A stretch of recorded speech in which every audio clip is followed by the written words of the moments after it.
Hola, ¿qué tal amigas y amigos? ¿Cómo están? Eh, Me da mucho gusto saludarlos.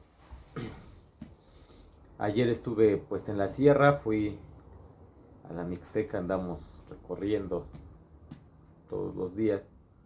Y pues hoy estamos de vuelta aquí en la capital. Eh, Mañana me toca ir otra vez pues, a seguir trabajando, a seguir llevando la palabra del señor Obrador puerta por puerta como lo hacen muchas personas. Eh, Es una semana muy bonita, es una semana de muchas fiestas, ¿no? Ayer se celebró el Día de la Santa Cruz, se celebra a, este, muchas festividades. Fue la feria de mi pueblo también, por eso estuvimos ayer igual visitándolos. Muy bonita, por cierto, una feria llena de tradición y de cultura. Y hay muchísimo que aportar sobre el tema religioso. Un día vamos a platicar, un día no muy lejano, la siguiente semana tal vez, vamos a platicar sobre el tema de la religiosidad indígena, ¿sí? El tema religioso desde los puntos de vista indígenas y a la religiosidad como tal, como un campo de estudio de la sociología, desde la antropología también, y vamos pues a abordar esos temas. Hoy quiero hacer la continuación de una serie de videos que tenemos pendiente, que yo me planteé en algún principio, cuando hice el unboxing de Gracias, analizar, ¿no? Gracias, el libro del presidente, capítulo por capítulo, y pues sigue la misma dinámica, solo que ahora, no, bueno, no va a ser en un orden, ¿no? Pensaba que primero el capítulo uno, luego el 2, luego el 3, pero no, yo creo que eso después ya cuando terminemos, ustedes los pueden ahí unir o ver de acuerdo a los números, ya cuando todo esté subido en la plataforma. Pero vamos a empezar en un orden distinto, se van a subir los videos, primero el 7, luego el capítulo 11, luego el 2, luego el... así, no va a haber un orden, ¿no? Para, ya aclarando eso, pues no les quito más su tiempo y vamos a gracias. Vamos a analizar en esta ocasión, el día de hoy, eh, vamos a analizar el capítulo referente a Oaxaca, porque vi que apenas el presidente lo había mencionado en la mañanera y, y justo lo estaba terminando de leer. Entonces ese día que lo terminé de leer, ese capítulo, este, pues vi al presidente en la mañanera que hacía referencia a él y dije, ahora, qué cosas, ¿no? La sincronicidad, ya hemos hablado de eso, de la sincronicidad cuántica. Eh, bueno, es un capítulo muy interesante, es el capítulo 10. Vamos a hablar del capítulo 10 de Gracias. ¿Cómo van a ser estas dinámicas, estos ejercicios? Ya que pues es el primero, vamos a empezar con el capítulo 10. Va a ser la lectura, se tarde lo que se tenga que tardar, para que mucha gente que no ha leído Gracias o, o no puede escuchar, la gente mayor, pues pueda ponerle al play al video y escuchar, ¿no? Como tal, la lectura de Gracias, no le vamos a agregar ni quitar nada, ¿no? Y y puede reproducirlo para ayudarse ahí auditivamente. Bueno, comenzamos. Capítulo 10. Oaxaca, un viaje al profundo del... Perdonen ustedes, es el primero y ya nos equivocamos. Y como no tenemos edición, vamos a continuar. Oaxaca, un viaje al corazón del México profundo. En marzo del 2009, concluí mi recorrido por los 2038 municipios de régimen del Partido de País y el 20 de noviembre de ese mismo año terminé de visitar los 418 municipios indígenas de usos y costumbres del estado de Oaxaca. Ahora, hago este relato para compartir mis reflexiones y al mismo tiempo rendir homenaje al gran antropólogo social Guillermo Bonfil Batalla, defensor del México profundo y creador de ese concepto. Desde finales de julio viajé por las 8 regiones de Oaxaca: la Mixteca, la Cañada, el Papaloapan, la Sierra Norte, la Sierra Sur, la Costa, el Istmo y los valles centrales.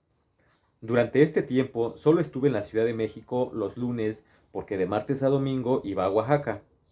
Por lo general, tomaba como base una ciudad o pueblo grande, situado estratégicamente, y de allí me desplazaba a diario para llevar a cabo asambleas informativas en municipios cercanos. Salía muy temprano en la mañana. Celebramos en promedio 6 reuniones y regresaba por la noche. En total, recorrí 25,000 kilómetros, la mayor parte de terracería. Aunque hubo algunos incidentes, casi todos provocados por órdenes del gobernador Ulises Ruiz Ortiz, a través de sus delegados regionales, una especie de jefes políticos del porfiriato. En todos lados nos recibieron con bandas de música y nos trataron con respeto y afecto. Me dieron la confianza al entregarme bastones de mando, con respeto y afecto, y de investirme con camisas de tamadón, ponerme coronas y collares de flores. Como es propio de esa gente buena y generosa, me regalaron tortillas, totopos, panes, quesos, miel, chiles, fruta, café, chocolate, mezcal, sombreros, guaraches, petates, corongos, paños, vestidos bordados, tapetes, cerámicas, pinturas, alebrijes y esculturas. Podría contar muchas cosas extraordinarias que apunté en mi diario acerca de cada uno de los pueblos, pero solo me ajustaría a tratar en 4 apartados esta gran experiencia: la cultura, la pobreza, el mal gobierno y las posibilidades de un cambio democrático verdadero con una propuesta de desarrollo y de bienestar. Contrario a la mala costumbre de hablar de la cultura siempre al final, en este caso definitivamente no es posible. Si la realidad nacional no se entiende a cabalidad, sin tomar en cuenta la idiosincrasia de los pueblos, menos podría comprenderse lo que sucede en Oaxaca, sin partir de su gran riqueza cultural. El de Oaxaca es uno de los pueblos más cultos del mundo. En esta porción de territorio nacional se conservan valores, costumbres, tradiciones comunitarias, lenguas y organización social, heredadas de la gran civilización mesoamericana. La pregunta obligada es: ¿por qué en Oaxaca más que en otras partes del país se ha podido preservar tan viva la cultura originaria? Aunque la respuesta amerita un amplio estudio antropológico y desde luego ese no es mi propósito, sí puedo plantear algunas hipótesis sobre los factores que hicieron posible esta continuidad a través de los siglos. Debe considerarse que al momento de la invasión europea, los pueblos de Oaxaca mantenían un alto grado de desarrollo, que la colonización fue menos brutal que en otras regiones del país, entre otras cosas por la poca relevancia que alcanzó la minería, que implicaba una mayor sobreexplotación del indígena en los lugares donde abundaban los metales preciosos. También puedo haber ayudado que en vez de la esclavitud se impusiera el sistema de encomienda, que significaba pagar una renta o un tributo al conquistador, pero sin que perdiera la comunidad el dominio sobre las tierras. Tal vez pudieron haber influido otras causas, como el hecho de que la evangelización estuvo a cargo fundamentalmente de los dominicos más respetuosos de los derechos indígenas. Y es muy probable que haya sido decisiva la resistencia de los pueblos ante la dominación colonial. Lo que sí sabemos es que en Oaxaca, como en ningún otro estado del país, desde hace 5,000 años, los pueblos han mantenido la posesión de las tierras. A diferencia de otros lugares, no predominaron las haciendas con peones acasillados. Pese a los cambios que se registraron después de la independencia, la reforma y la revolución, en la práctica no se modificó la estructura agraria. Como consecuencia, actualmente es el estado con más propiedad social. De las 9,400,000 hectáreas de su territorio, 62% es de tierras comunales, 23% de ejidos y solo 15% de propiedad privada. De modo que a pesar de la dominación occidental, la posesión de la tierra a lo largo de la historia ha sido un factor decisivo en la conservación de la cultura de los pueblos. El control del territorio no solo ha permanecido en la subsistencia, sino sostener una relación de armonía con la naturaleza. Ha permitido mantener la medicina tradicional y conservar ceremonias, mitos y leyendas. Hay que tener en cuenta que los indígenas no conciben la tierra como una mercancía. Es mucho más que eso, es la vida misma y el centro del universo. Hoy A pesar del proceso de aculturación o desindigenización impulsada por la ideología y el racismo dominantes, existen 16 grupos étnicos en Oaxaca: zapotecos, mixtecos, guaves, mijes, chinantecos, cuicatecos, amuzgos, chatinos, chochos, izcatecos, mazatecos, chontales, nahuas, triquis, zoques, popolocas, además de los afromexicanos de la región de la costa. En total hay cerca de 2 millones de indígenas que representan 60% de la población del estado. Cada pueblo tiene características culturales particulares y expresiones lingüísticas diferentes. Por ejemplo, los zapotecos viven en la Sierra Norte, la Sierra Sur, los valles centrales y el Istmo de Tehuantepec, con diferencias culturales muy acentuadas. En la misma Sierra Sur es diferente el zapoteco que hablan los pueblos de Osolotepec que el utilizado en la zona de los Xichas. En general se practica el trabajo colectivo y funciona el gobierno comunitario. En casi todos los pueblos la gente coopera y aporta tequio en beneficio de la comunidad. Todos aceptan participar en jornadas de trabajo para la construcción y mantenimiento de caminos, la edificación de escuelas, entre otras actividades. En este mundo prácticamente no existe la noción del salario. Prevalece la ayuda mutua, la gozonza. Todo se retribuye sin dinero de por medio. Incluso todavía en algunas partes el mercado se realiza a través del trueque. En cuanto al gobierno de los pueblos, la asamblea comunitaria, el órgano de decisión más importante de los pueblos, es la asamblea comunitaria. Ahí se elige a las autoridades que duran en su encargo entre 1 y 3 años. Los funcionarios no cobran. Hay un auténtico servicio civil de carrera. Se empieza desde joven como topil o policía. Luego se va ascendiendo a teniente, comandante mayor de vara, regidor de educación, de obra pública, de hacienda, hasta llegar a alcalde, síndico y presidente municipal. Al concluir sus cargos pasan a ser caracterizados a formar parte del consejo de ancianos o tantamandones. Todos los miembros de un pueblo tienen el deber a servir de la comunidad. Si son elegidos para cargos administrativos o como mayordomos en fiestas patronales, se les llama, tienen que cumplir, no importa que trabajen en el extranjero o en otra parte de la República. La aceptación de estas normas es lo que les permite mantener como miembros de la comunidad y al mismo tiempo significa la posibilidad de la realización personal. La participación voluntaria es posible porque existe la convicción de que lo más importante es la convivencia colectiva. No domina el individualismo.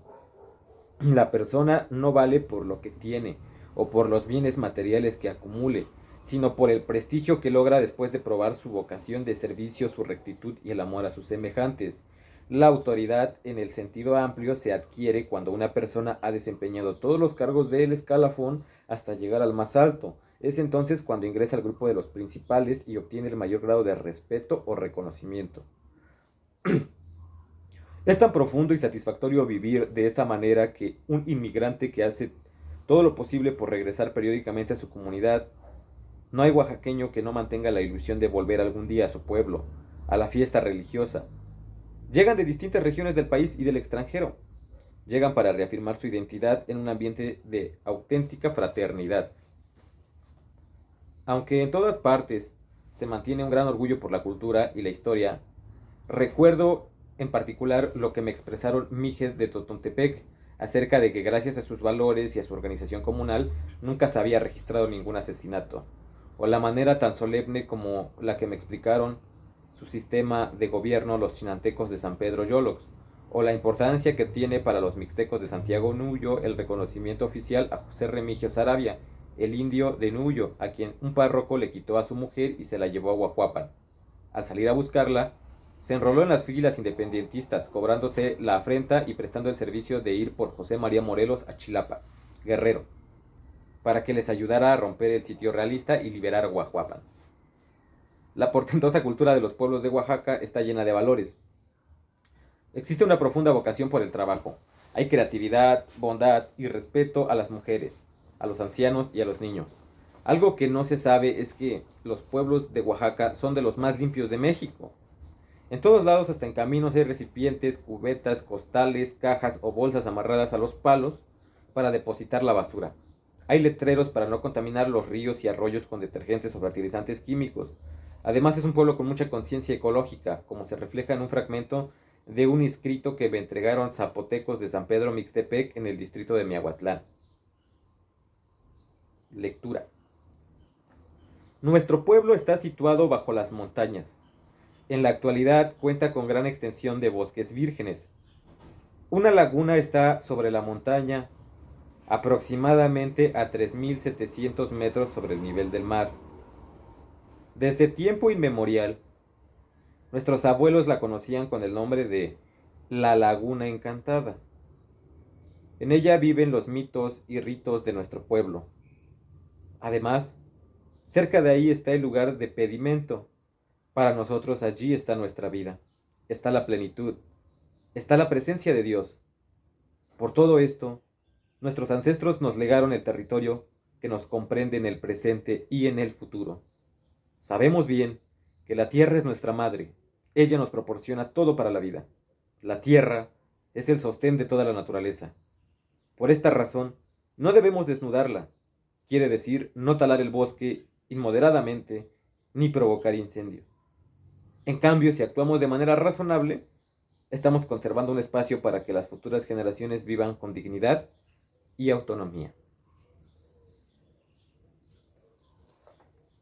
En suma, en Oaxaca hay una gran reserva moral y cultural para la regeneración del país.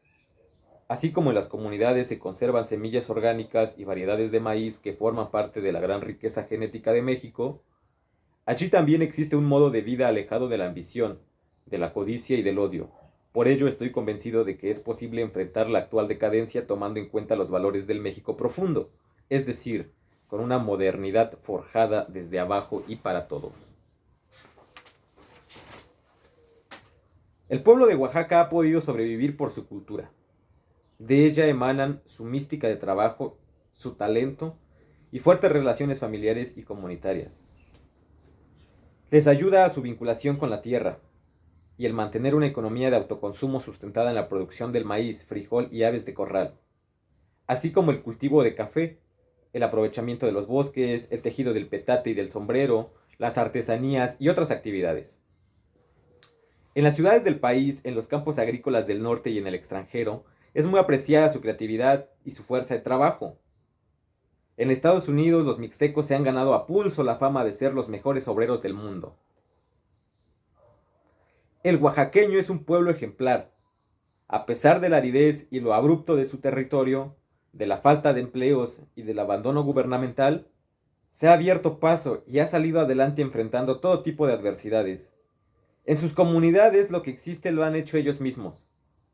Todo lo que uno ve al llegar a un pueblo, las calles, la plaza, el templo, el palacio municipal, las infaltables canchas de básquetbol, se han construido con el esfuerzo de la gente, es fruto de la cooperación y del tequio.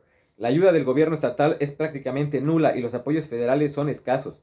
Por ejemplo, en la Ciudad de México todos los adultos mayores de 68 años tienen derecho a una pensión de 822 pesos mensuales, con un presupuesto de 4.225 millones de pesos, mientras que en Oaxaca el programa de 70 y más no es universal y solo garantiza 500 pesos al mes a quienes viven en poblaciones de menos de 30.000 habitantes con una inversión anual de alrededor de 1.000 millones de pesos. Por el abandono del gobierno, Oaxaca es el estado junto con Chiapas y Guerrero con más pobreza y marginación del país. En estos tiempos lo están resintiendo más.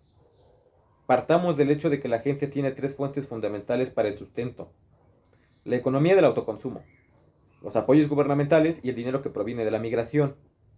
En el primer caso, lo principal es el cultivo del maíz. Esta bendita planta es lo que asegura que no falten los alimentos básicos, entre otros la tortilla, que se complementa con el frijol, chile, nopal. Permiten paliar el hambre. Sin embargo, en el 2009, por el retraso de las lluvias, se perdieron las cosechas y han tenido que comprar el maíz. La ayuda con recursos públicos para enfrentar la pobreza se limita al programa Oportunidades, apoyo alimenticio, energético y educativo, y de adultos mayores con una inversión global de 4.157 millones de pesos. En general, las familias beneficiadas obtienen alrededor de 20 pesos diarios. Por último, la tercera fuente de ingresos son las remesas, que en 2019 han disminuido alrededor de 18% debido a crisis económica en Estados Unidos y en nuestro país. En el 2008, por parte de este concepto, se recibieron en Oaxaca 1.456 millones de dólares. Y en 2009 se estima que apenas se obtuvieron 1.194 millones de dólares, es decir, 262 millones de dólares menos, el equivalente a todo lo que se destina al programa Oportunidades. A esta difícil situación habría que agregar la carestía de la vida provocada por los aumentos en los precios del maíz, frijol, arroz, aceite, azúcar y otros artículos de primera necesidad. En mis recorridos pude constatar de cerca esta amarga realidad. Me partió el alma ver a hombres llorando cuando me expresaban la difícil situación que padecen y el abandono en el que se encuentran. Todavía tengo fija la imagen de una mujer en San Miguel Huautla, en la Mixteca, que con esa seriedad escrupulosa de la gente que vive en la pobreza, me dijo que se le mueren sus manos de tanto tejer sombreros para recibir solo 5 pesos diarios. Y de otra mujer zapoteca, morena, seria, con un marido inválido, en San Juan La Chigaya, que me encaró con firmeza preguntándome que cómo le hacían si no cosecharon nada por la falta de lluvias y no tenían que comer.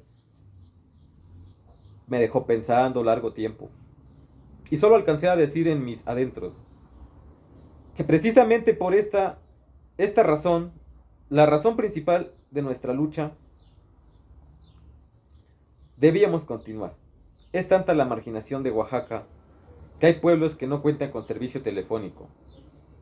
En 95% del territorio de Oaxaca no hay cobertura de telefonía celular. Es el estado del país donde más me han pedido ayuda para gestionar la instalación de teléfonos públicos y domiciliarios. Por eso desde San Miguel Piedras le hice un llamado con ese propósito a Carlos Slim, dueño de Telmex. Sí, es impresionante el hecho de que solo 5% del estado funcionen los celulares, pero asombra aún más el estado de los caminos. Un dato: de los 570 municipios de Oaxaca, 290 no tenían camino pavimentado a sus cabeceras municipales. Me tocó transitar por terracería, donde se va a vuelta de rueda. Por ejemplo, para llegar a Amolotepec, que está a 350 kilómetros de la ciudad de Oaxaca, hicimos 9 horas de viaje. En materia de salud, la constante también es el abandono. Hay municipios sin médico y aunque en las cabeceras haya clínicas de primer nivel, los médicos solo trabajan de lunes a viernes y en todas partes se carece de medicamentos. Escuché en distintas regiones la queja de que por los malos caminos los enfermos mueren cuando son trasladados a un hospital. Por ejemplo, en Chuapan denunciaron que el hospital más cercano está a 5 horas de distancia. En Tlacolula es notoria la falta de atención médica a niños con desnutrición y a mucha gente con padecimientos generados por la pobreza y con enfermedades crónico-degenerativas como insuficiencia renal, diabetes y otras, que requieren medicamentos y tratamientos permanentes. También es triste constatar el desamparo en el que se encuentran niños y adultos que padecen alguna discapacidad y no cuentan con ningún tipo de apoyo. Aquí hago paréntesis para señalar que hay un buen número de médicos jóvenes, mujeres y hombres con sensibilidad social. Me los he encontrado en municipios muy apartados. Y ante la falta de infraestructura, equipo y medicinas hacen lo que pueden con mucha entrega. En cuanto a la educación, a pesar del esfuerzo de alumnos y maestros, es notable el rezago. Las escuelas están abandonadas, con techos en malas condiciones, faltan pizarrones, mesabancos, hay aulas construidas con materiales precarios y lo más lamentable es que muchos niños y adolescentes caminan hasta 2 horas para asistir a la escuela y casi todos llegan sin desayunar. Hay infinidad de escuelas comunitarias en pequeñas localidades donde 1 o 2 maestros imparten los 6 grados. En San Francisco Huehuetlán, en la Sierra Mazateca, la maestra de telesecundaria me contó que al inicio del curso tenía 40 alumnos de tercer grado y calculaba que apenas 20 terminarían porque muchos abandonan la escuela para ayudar a sus padres en el campo o incluso algunos emigran desde esa edad. En San Juan Tepanzacoalco, agencia del municipio de San Pedro Llaneri, en la Sierra de Juárez, de 20 estudiantes que egresan de la secundaria, solo 2 continúan sus estudios de bachillerato, porque la prepa está en Ixtlán, a 5 horas en camioneta, de 3 toneladas. Y así es en todas partes. Sin embargo, también debo decir que muchos estudiantes de familias muy pobres están estudiando becados en Chapingo, una universidad que precisamente por eso es admirable y ejemplar. También hay muchos problemas agrarios, sobre todo por disputas de límites entre comunidades que han sido desatendidos e incluso provocados tanto por las autoridades estatales como por la Secretaría de la Reforma Agraria. En varios de ellos han perdido la vida muchos campesinos.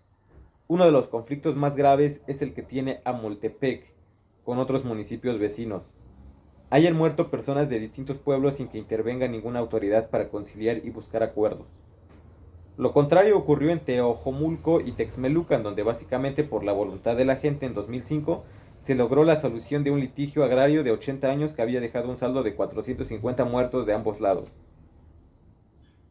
En la asamblea que tuvimos en Teojomulco, felicité a los habitantes de esos pueblos por su disposición a aceptar un arreglo que los libró de seguir viviendo en un ambiente de violencia.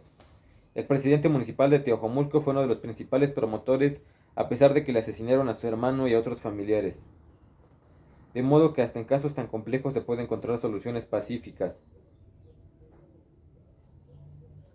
Además de la desatención, de la pobreza y de la marginación, los pueblos de Oaxaca son víctimas de fraudes y todo el tiempo tienen que estar defendiendo sus tierras y recursos naturales. Es doloroso saber que el dinero logrado con el trabajo de migrantes es arrebatado por dueños de cajas de ahorro, que de la noche a la mañana desaparecen sin ninguna posibilidad de que se haga justicia. Este problema me lo plantearon sobre todo en la Mixteca, en Santa Cruz Nundaco y en Santos Reyes Tepejillo.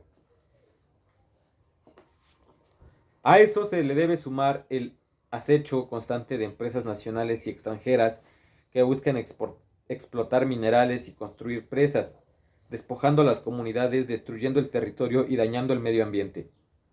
En muchas partes, los pobladores desconocen que a partir de las reformas al artículo 27 constitucional y la ley minera, impulsadas por Salinas y Fox, se han concesionado a particulares 25 millones de hectáreas del territorio nacional para la explotación en especial de oro, plata y cobre.